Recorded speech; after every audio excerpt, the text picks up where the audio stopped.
어, 사람들 모두에게는 지문이 있습니다. 이 지문은 어느 누구에게도 똑같은 것이 없습니다. 그래서 때로는 조금 안 좋은 일이기도 하지만 범죄 현장에서도 가장 먼저 확인하고 발견하고 싶어하는 것이 지문입니다.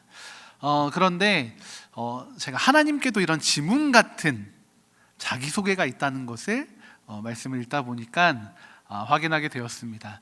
하나님께서 이스라엘 백성들을 향해서 소개하실 때 몇 가지 있습니다. 내 조상 아브라함의 하나님, 이삭의 하나님, 야곱의 하나님, 이렇게 말씀하실 때가 있고요. 또 한 번은 또 이렇게 많이 등장하는 것은 오늘 우리가 함께 읽은 말씀, 나는 너를 애굽 땅 종되었던 집에서 인도하여 낸 내 하나님 여호와니라. 이 말씀으로요, 자기를 나타내실 때가 참 많이 있다는 것을 확인하게 됩니다. 하나님께는 지문과도 같은 이런 자기소개가 있습니다. 어느 누구도 따라할 수 없고 어느 누구와도 같지 않은 하나님만의 온전한, 하나님만의 고유한 자기소개의 말씀입니다. 오늘의 이 말씀은 출애굽을 하여 시내산에 모여있는 이스라엘 백성들을 향하여 꺼내시는 하나님의 자기소개이기도 합니다. 특별히 이스라엘 백성들이 하나님의 백성이 되기 위해서 시내산으로 모여 있습니다. 하나님과의 중요한 언약이 맺어지는 이 시간 가운데 하나님은 자기를 누구로 드러내시냐, 하나님을 누구로 드러내시냐, 이것이 우리에게 참 중요한 문제가 아닐까 생각이 듭니다. 하나님은 오늘 이 시내산 언약에서 자기를 소개하시는 이 모습으로 이스라엘 역사 가운데 계속해서 자신을 나타내시고 계시하십니다. 이 중요한 시간에 꺼내신 이 첫 번째의 말씀, 이 자기소개를 우리가 함께 좀 살펴보고 이 하나님을 우리도 오늘 만나고 경험하는 은혜를 누리기 원합니다. 사실 이스라엘 백성들은요, 하나님을 이미 알고 있습니다. 하나님께서도 이스라엘 백성들을 잘 알고 계십니다. 그럼에도 불구하고 하나님은 이렇게 자신을 소개하십니다. 이전의 말씀을 한 번 더 읽어보도록 하겠습니다.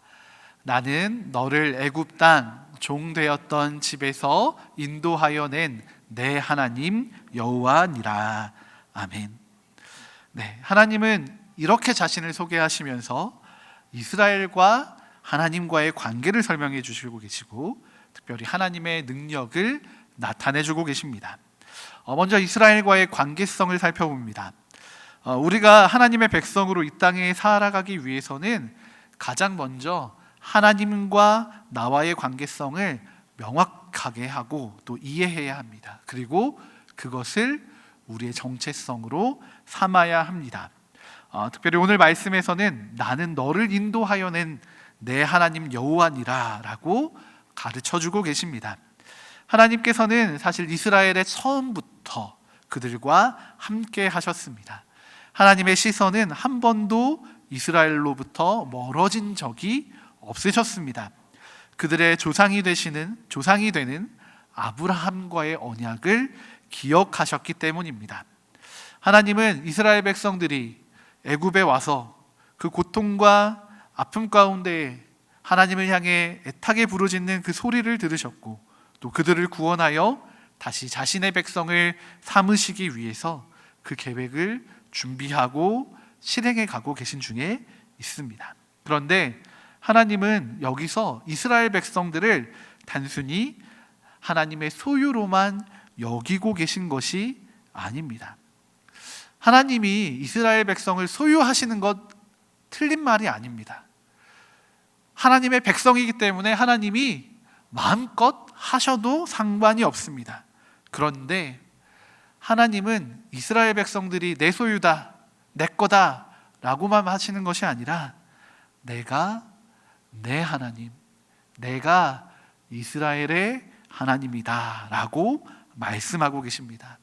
자신을 이스라엘 백성들의 소유처럼 말씀하고 계신 것입니다. 이 말씀을 좀 다시 다르게 좀 이해를 해본다면, 그냥 단지 하나님이 이스라엘의 소유되셨다라는 것이 아니라 하나님께서 먼저 스스로 자신을 이스라엘 백성들에게 내어주셨다라는 것을 의미합니다.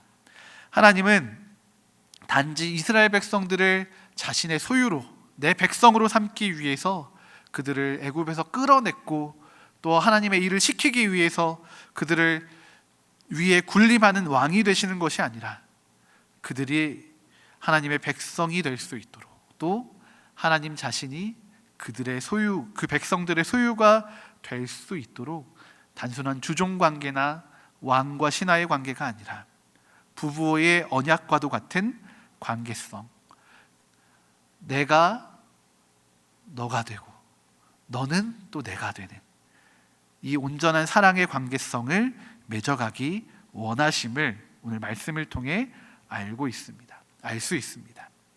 여러분, 오늘 우리도 이 사실을 너무나 잘 알고 있습니다. 우리도 하나님을 알고 하나님도 우리를 아십니다.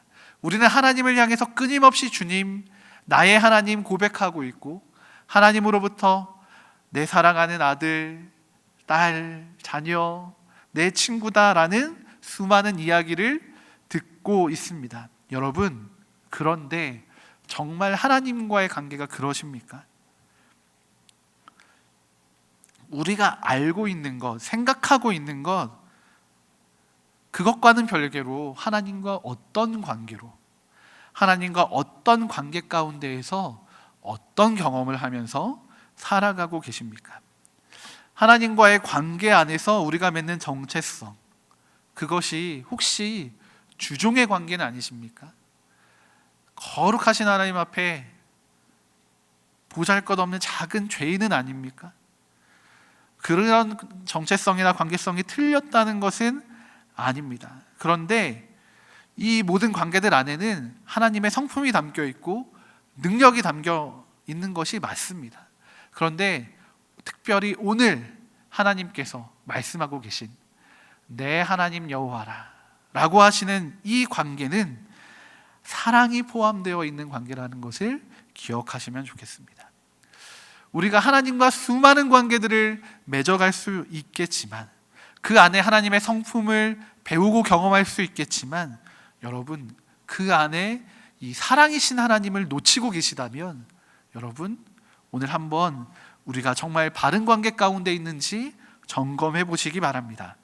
하나님께서 이스라엘 백성들, 자기 백성들과 맺으셨던 그 관계는 사랑의 관계입니다. 사랑의 관계입니다. 우리를 향한 하나님의 마음이요, 절대 가볍지가 않으십니다. 내가 사랑한다고 했잖아. 그냥 단지 한마디 말로 끝나는 사랑이 아닌 것입니다. 우리를 위해서 자기의 모든 것을 내어주실 수 있는 그 하나님의 사랑이 오늘 나를 향해 있다는 사실을 기억하시기 바랍니다. 여러분, 나를 위해 자신의 모든 것을 내어주실 수 있는 그 하나님이 바로 나의 하나님이십니다. 그리고 오늘 그 하나님이 나는 내 하나님 여호와니라 라고 말씀하고 계십니다. 다음으로 하나님은 자신을 나타내시면서 하나님의 능력에 대해서 이야기해주고 계십니다. 이 시대의 그리스도인으로 살아가기 위해서는 이 하나님의 능력을 경험하고 그 능력의 하나님이 나를 위해 일하시고 또 싸우시는 분이심을 믿으셔야 합니다. 이 믿음이 우리를 살 수 있게 해줍니다. 하나님은 이스라엘 백성들을 종되었던 애굽에서 이끌어내신 분이십니다. 종이었던 이들이 자유롭게 되는 방법은 두 가지가 있을 겁니다. 첫째, 주인에게서 값을 치르고 대가를 치르고 자유롭게 되든지, 또 자신을 이끌던 주인이, 또 주인의 가족들이 모두 죽는 것 외에는 방법이 없을 겁니다. 하나님께서는 이들의 주인이었던 이스라엘의 주인으로 군림하고 있었던 애굽을 치셨습니다. 애굽에게 자기 백성들을 종으로 삼았던 값을 치르게 하셨습니다. 그리고 그 과정 가운데에서 다 말로 할 수 없는 놀라운 10가지의 기적들이 나타났습니다. 우리에겐 기적이지만 애굽에게는 재앙과도 같은 일이었습니다.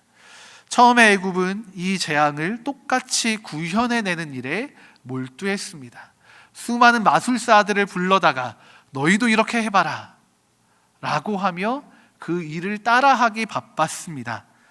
하지만 아무리 노력하고 노력해도, 아무리 시도해도 결코 따라잡을 수 없는 하나님과의 간극을 경험할 수밖에 없었습니다. 그리고 그들은 그 모든 재앙 앞에서 하나님을 인정할 수밖에 없었고 자신들의 이 연약함에 좌절할 수밖에 없었습니다. 결국 이스라엘 백성들을 내보내게 됩니다. 하지만 그것도 잠시뿐이었고 다시 이 이스라엘 백성들을 잡아들이라는 바로의 명령이 떨어졌습니다. 그리고 수많은 군대가 이스라엘 백성들을 추격해서 다시 잡아들이려 했고 이스라엘 백성들은 눈앞에 큰 바다, 홍해 앞에서 다시 애굽에 붙잡혀 종이 될 위기에 처하게 됩니다.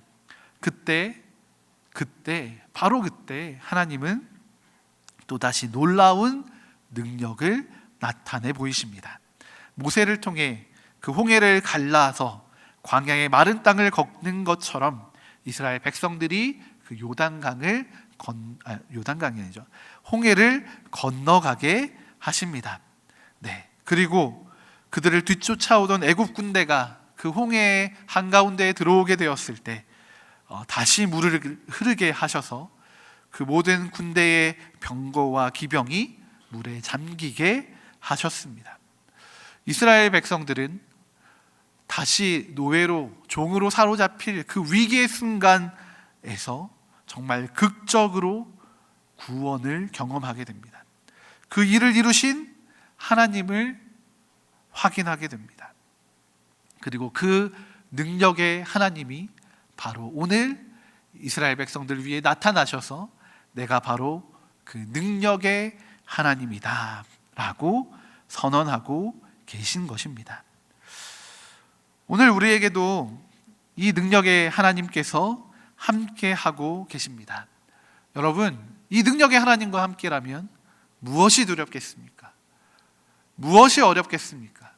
그런데 여러분, 또 하나 질문 드립니다. 오늘 이 하나님과 함께 승리의 삶을 경험하고 계십니까? 그 승리 가운데 기뻐하고 계십니까? 상황과 환경에 억눌려서, 짓눌려서 하나님 앞에 나아가기를 오히려 주저하고 계시지는 않습니까? 하나님 우리 사랑하신다고 하신 그 사랑마저도 의심하고 계시지는 않습니까? 여러분, 이스라엘 백성들에게 이 애굽에서 인도하여 내신 하나님의 능력은 그들을 살게 하는 힘이었습니다.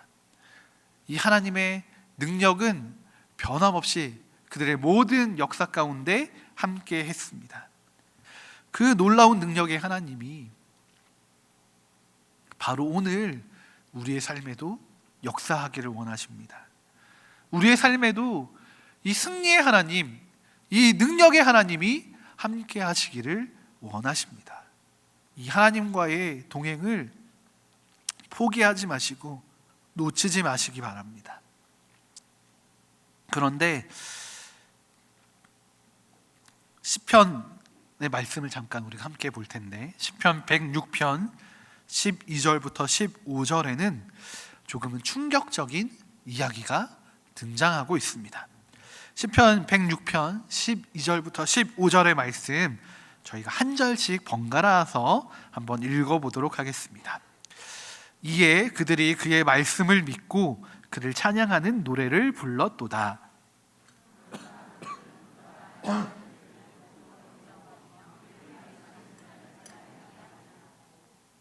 광야에서 욕심을 크게 내며 사막에서 하나님을 시험하였도다.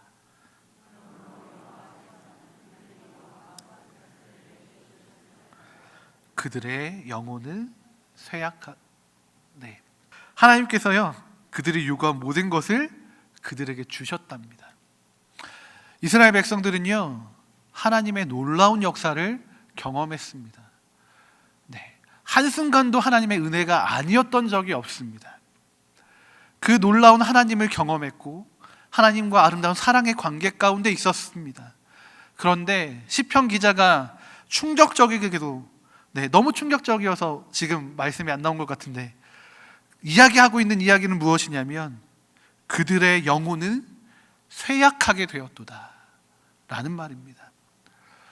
수많은 하나님을 경험하고 하나님의 능력을 경험하고 승리를 경험했지만 결국 그들의 영혼은 쇠약하게 되었다는 겁니다. 여러분, 이 얼마나 충격적인 이야기입니까? 하나님과 늘 그 40년의 동행을 쉬지 않고 해와서 매일 아침마다 은혜를 내려주시는, 베풀어 주시는 그 만나를 경험했던, 그 춥고 더운 그 밤낮에 변하는 날씨 가운데에도 구름 기둥과 불 기둥으로 인도하시는 그 하나님의 놀라운 역사를 매일같이 경험했음에도 불구하고 여러분, 이들의 영혼은 쇠약해져 버렸습니다.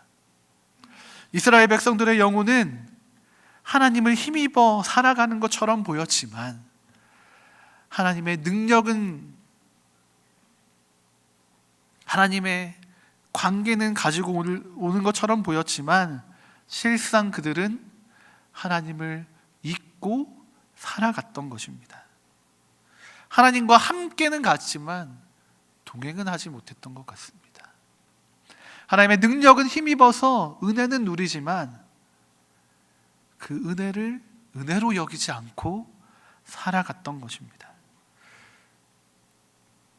이스라엘 백성들은 하나님도 알고 능력도 힘입어 살아가고 있었지만 결국 하나님을 잊어버리고 영혼이 쇠약해져 버리는 결과를 가져올 수밖에 없었습니다. 저는 이 말씀이 출애굽기 말씀만 볼 때는 참 은혜라고 생각했는데 시편의 말씀을 보면서 제 스스로를 먼저 돌아보게 되었습니다. 혹시 내가 하나님을 안다고 하면서, 하나님의 일을 한다고 하면서 내 스스로 만족하고 멈춰서진 않았는가? 내가 내 영혼이 쇠약해져 가는 것도 모른 채 찬양한다고, 말씀 전한다고, 죄송합니다, 어떻게 보면 난리 피우고 있었던 것은 아닌가 라는 반성을 하게 되었습니다. 우리는 그렇습니다. 우리 참 많이 찬양도 합니다. 말씀도 듣습니다. 기도도 합니다. 봉사도 많이 합니다. 여러분, 그런데 정작 이러한 상황 속에서도 우리의 영혼은 쇠약해져 갈 수도 있다는 사실을 기억하시기 바랍니다. 실제로 그 일이 이스라엘 백성들에게 일어났고 어쩌면 오늘 우리에게도 이 일이 일어날 조짐이 보이고 있는지도 모르겠습니다. 왜일까요? 하나님의 은혜의 흔적을 통해서, 사랑의 흔적을 통해서 하나님을 찾는 것이 아니라, 하나님과의 사랑의 관계를 의지하고 살아가는 것이 아니라 신앙생활마저도 나에게 이익이 되고 도움이 되는 것을 얻으려 할 때가 많이 있기 때문입니다. 하나님이 나에게 기도를 빠르게 응답하시면 감사하고 찬양하지만 무언가 내가 원하고 바라는 기도의 제목들이 더디 응답되는 것처럼 느껴질 때 우리는 하나님을 버리려고 합니다. 하지만 믿음은 그런 것이 아닙니다. 우리의 믿음은 하나님과의 관계를 명확하게 하여서 그 사랑의 언약을 이루어가는 삶, 그 사랑 가운데에서 하나님을 놓지 않는 삶, 하나님이 베풀어 주시는 그 능력과 손만을 바라보는 것이 아니라 하나님의 얼굴을 바라보며 하나님과 동행하는 삶인 것입니다.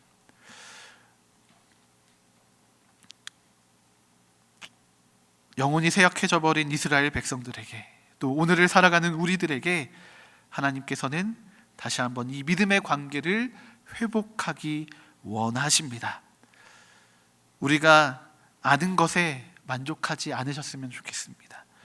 물론 경험적인 안도 있기 때문에 우리가 하나님을 진짜 잘한다고 생각할 수도 있습니다. 그런데 그 알매도 함정이 있습니다. 한순간 우리가 그 균형을 잊어버리면,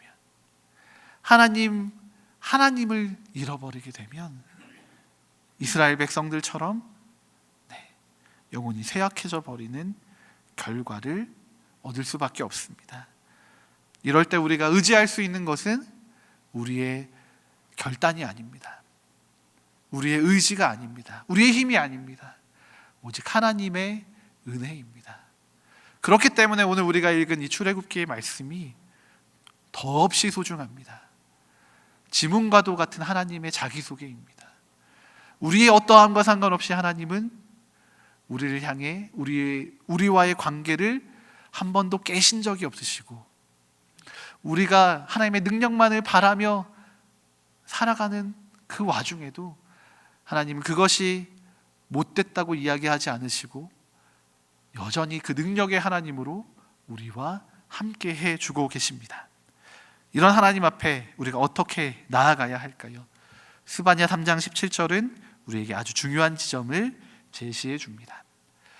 스바냐 3장 17절의 말씀입니다. 너의 하나님 여호와가 너의 가운데 계시니 그는 구원을 베푸실 전능자이시라. 그가 너로 말미암아 기쁨을 이기지 못하시며 너를 잠잠히 사랑하시며 너로 말미암아 즐거이 부르며 기뻐하시리라 하리라. 아멘. 하나님은 우리의 어떠함과 상관없이 우리 가운데 계시며 우리를 사랑하시는 하나님이십니다. 시편의 말씀을 빌려보자면 우리의 상태나 상황, 우리가 쇠약해져 있는 그때에도 하나님은 우리를 사랑하시고 우리 가운데 기꺼이 거하시며 우리를 인도하시는 하나님이십니다. 하나님은 그 어제나 오늘이나 내일 여전히 변함없이 우리를 사랑하시는 하나님이십니다. 우리를 향한 그 사랑을 이기지 못하시고 하나님의 능력을 베푸시는 분이십니다. 바로 그런 하나님께서 오늘 우리와의 관계를 회복하고 또 우리가 하나님의 백성 되어 이 땅 가운데 바르게 건강하게 살아가기를 소망하고 계십니다. 우리가 의지해야 할 것 바로 이 하나님의 사랑입니다. 하나님의 사랑에 의지하여 하나님과의 관계를 회복하고 또 하나님의 능력을 힘입어 하나님과 사랑하며 살아가시는 우리 부산진 모든 믿음의 성도님들이 되시기를 축복합니다.